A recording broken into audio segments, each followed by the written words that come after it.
Cabai itu kecil tapi bisa bikin pemerintah pusing tujuh keliling, bisa bikin ibu-ibu resah setiap kali belanja, dan bikin petani nangis ketika panennya nggak dihargai. Dari kebun sampai ke meja makan, harga cabai bisa naik 3-5 kali lipat. Pertanyaan besarnya, dari kebun ke dompet siapa sebenarnya uang itu berlabuh? Hari ini kita akan bongkar tuntas rantai pasok cabai di Indonesia. Siapa yang diuntungkan, siapa yang dirugikan, dan kenapa harga cabai sering lebih pedas daripada sambalnya sendiri. Karena di balik apa yang kita makan ada kisah yang jarang diceritain.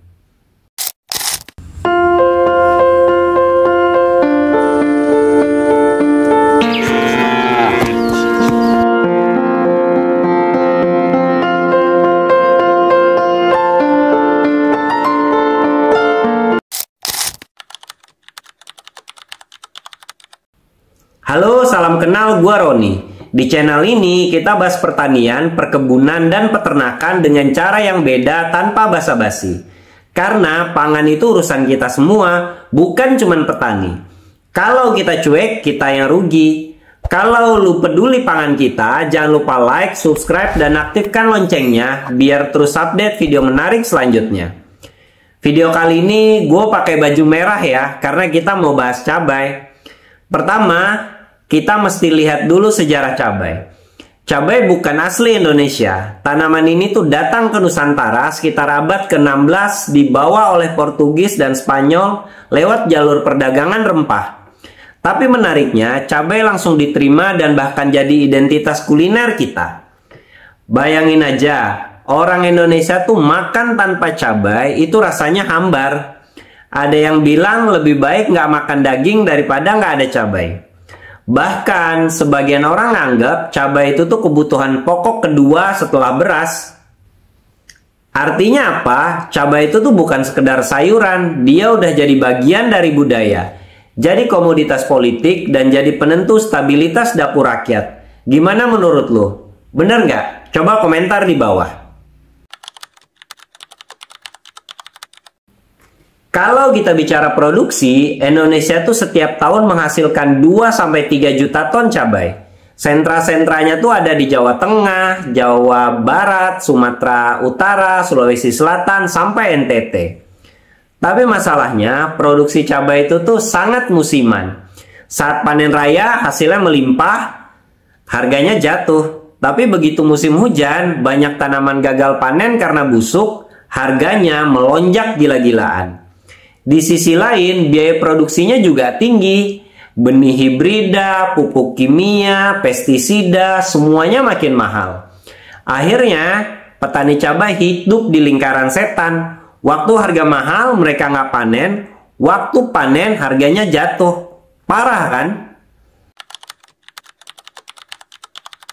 Sekarang kita masuk ke intinya.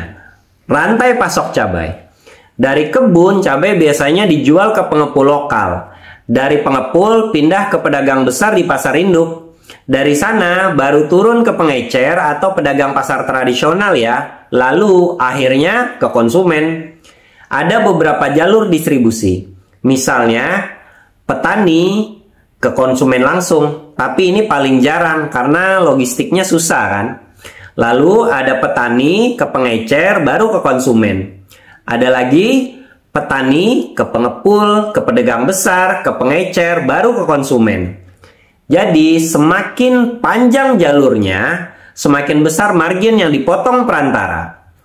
Data penelitian menunjukkan farmer share atau bagian harga yang diterima petani itu tuh cuma sekitar 15-30%. Bayangin, kalau harga cabai di pasar itu 80.000 per kilo, petani paling cuma dapat 15-20.000. Sisanya disedot di sepanjang jalur distribusi. Ironisnya, petani yang keringatan di kebun justru dapat paling sedikit, yang paling kenyang justru para perantara. Makanya harga cabai itu gampang bikin ribut. Cabai sering disebut biang inflasi. BPS dan Bank Indonesia sampai tiap bulan bikin laporan soal cabai. Contoh kasusnya di tahun 2023, harga cabai rawit merah itu sampai tembus 120.000 per kilogram. Di tahun 2024 juga sempat 100.000 per kilogram. Tapi anehnya, petani nggak ikut senyum lebar. Karena pas harga mahal, mereka lagi nggak panen. Yang jadi korban siapa? Konsumen. Jelas. Terutama ibu-ibu rumah tangga ya. Mereka harus keluar duit lebih banyak. Cabai ini sensitif banget. Naik 5.000 aja bisa bikin trending. Bayangin kalau naik 50.000, itu bisa jadi bahan demo mahasiswa dan ibu-ibu. Nah, disinilah kita masuk ke isu paling panas, mafia pangan. Banyak pihak curiga harga cabai itu sengaja digoreng oleh pedagang besar di pasar induk. Mereka bisa nahan stok, atur pasokan, lalu lepas ke pasar saat harga tinggi, istilahnya oligopoli. Petani lagi-lagi cuma jadi penonton. Mereka nggak bisa simpan cabai lama-lama karena cepat busuk. Akhirnya mereka terpaksa jual murah ke pengepul. Analogi gampangnya gini, cabai dari petani cuma 15-30.000 per kilogram. Sampai di Jakarta bisa 80.000 per kilogram. Pertanyaan besarnya, siapa yang isi dompetnya di tengah-tengah perjalanan itu? Kalau diikuti jejaknya, banyak nyangkut di pedagang besar dan pengecer. Maka wajar kalau ada istilah mafia cabai. Karena faktanya cabai lebih menguntungkan buat perantara daripada petaninya sendiri. Tapi ada solusi, dunia sudah kenal rantai pasok modern.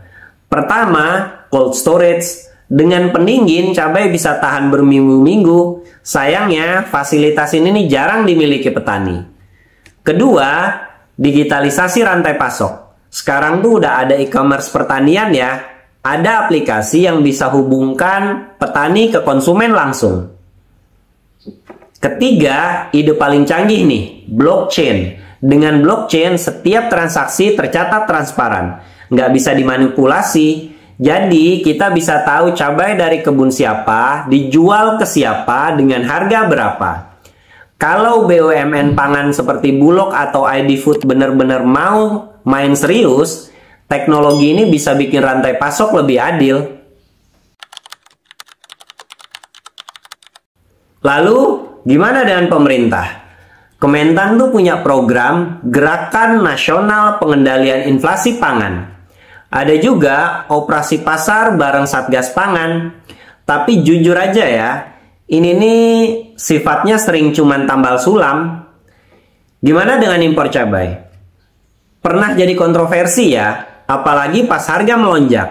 Tapi karena cabai termasuk komoditas politis, impor nih sangat jarang dilakukan. Ada juga program klaster cabai dan tanam obsession. Tujuannya biar produksi stabil sepanjang tahun, tapi implementasinya masih terbatas. Pertanyaannya, apakah kebijakan ini benar-benar bikin rantai pasok lebih adil, atau cuma jadi obat sementara setiap kali harga cabai jadi headline berita? Efeknya jelas, petani tetap miskin meski kerja keras. Konsumen jadi korban saat harga naik, pedagang besar ketawa paling keras, negara pusing karena inflasi cabai bisa ganggu stabilitas politik. Lucunya, cabai yang kecil ini bisa jadi isu nasional, seolah negara sebesar Indonesia bisa dikendalikan oleh satu tanaman pedas. Kalau kita bandingkan dengan negara lain, masalah kita makin kelihatan. India tuh punya sistem mandi market. Itu tuh semacam bursa hasil pertanian lah ya. Petani bisa lelang cabainya langsung dengan harga yang lebih transparan. Di Cina sudah ada integritas dengan teknologi distribusi cepat. Mereka bisa kirim cabai dari desa ke kota dalam hitungan jam. Meksiko bahkan menjadikan cabai komoditas ekspor bernilai tambah. Indonesia, kita makan cabai paling banyak, tapi rantai pasoknya paling ribet. Pertanyaannya, kapan kita belajar dari mereka? Jadi, kalau kita tarik garis besar, Rantai pasok cabai di Indonesia itu adalah cermin masalah pangan kita. Petani kerja keras tapi dompetnya tipis. Konsumen bayar mahal tapi tetap nggak puas. Perantara kenyang, pedagang besar berkuasa. Cabai itu kecil tapi bisa bikin rakyat besar menangis. Pertanyaan terakhir buat kita semua. Dari kebun ke dompet siapa sebenarnya uang cabai itu berlabuh? Kalau nggak ada reformasi rantai pasok, jawabannya akan selalu sama. Bukan di petani, bukan di rakyat, tapi segelintir orang di tengah jalan. Kalau lu setuju, kita harus sama-sama berjuang demi harga cabai murah dan menguntungkan petani.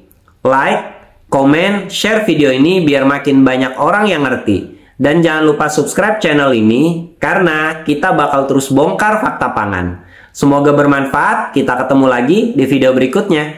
Gue Roni, yang percaya masa depan Indonesia ada di tanahnya. Jangan lupa like, komen, share, dan subscribe, biar kita sama-sama tanam masa depan.